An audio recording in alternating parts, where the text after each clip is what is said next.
Welcome to the Slop Temple. We pray this video helps. In this video, I will explain how to cook tofu at home. Start by choosing the right tofu firm or extra firm is your best bet for a satisfying texture. The most crucial first step is pressing it. This removes excess water, which is key to achieving that wonderfully crispy exterior we all love. You can use a dedicated tofu press or simply wrap the block in paper towels and weigh it down with heavy cans or books for at least 30 minutes. Once your tofu is pressed, it's time to infuse it with flavor. Tofu is like a sponge, ready to soak up whatever delicious marinade you offer. Cut your pressed tofu into cubes, triangles, or slabs, then submerge it in your favorite sauce.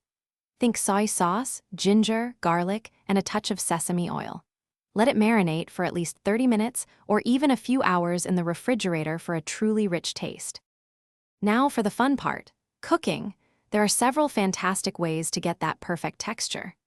Pan frying in a hot skillet with a tablespoon or two of oil gives you a beautiful golden brown crust.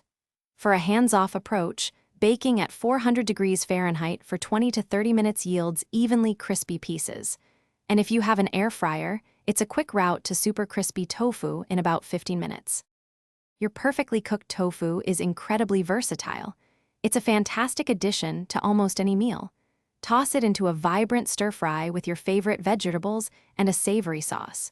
It also makes a hearty and delicious topping for fresh salads or nourishing grain bowls. Don't forget to try it in sandwiches or wraps for a satisfying, plant-based protein punch. Enjoy your homemade tofu creations.